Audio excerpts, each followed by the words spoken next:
Ассалаумағалейкум қадірлі көрермен. Сіздермен бірге оқитын Ұлтайдары және оның жүргізушісі Нұркен Бектасов.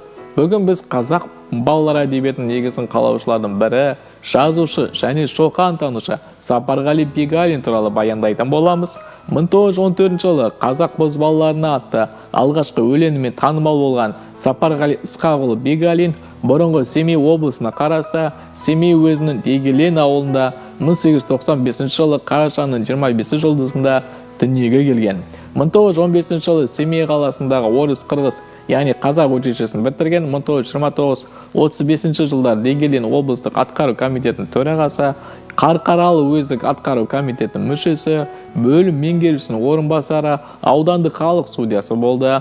Қазақ егіншілік халық комиссариатында, Түркісті басқармасында жауапты жұмыстар атқарды. 1935-56 жылдары Темір жолшы газетінде, Қазақ КСР ғылым академиясының тіл және әдебиет институтында, Қазақстан жазушылар одағында қызмет етті. Сапарғали Бегалин абай шығармаларын зерттеуге үлкен үлес қосты, сонымен қатар халық ақындарының жинақтарын жазды.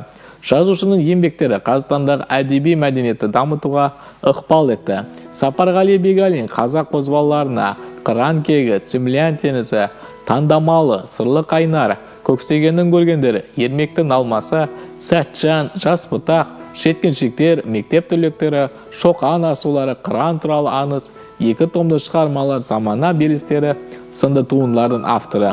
Сапарғали Бегалин Пушкиннің, Лермонтовтың, Шевченконың шекелеген туындыларын, Дмитрий Мамин, Сибиряктың, Леонид Соловьевтың кейбір әңгімелері мен повестерін қазақ тіліне аударған. Жазушы абай шығармаларын насихаттауға мол еңбек сіңірген.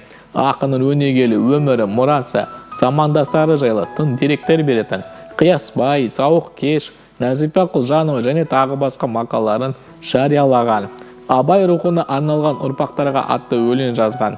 Абайдың туғанына 7 жыл толуына орай 1915 жылы 13 ақпанда Семейдің приказчиктер клубында өткен әдеби кешті ұйымдастыруға қатысқан. Халық ақындарының шығармаларын сұрыптап, монография жазды. Көптеген туындылары шетел тілдеріне тәржімаланды.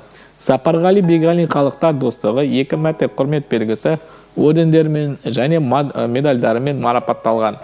Қымбатты көрермен, келешек ұрпақтың қамын ойлап, еңбек еткен тұлғаларымыздың туындыларымен сусындап жүре берейік. Сіздермен бірге болған Нұркен, нұрлы күндеріміз көп болсын.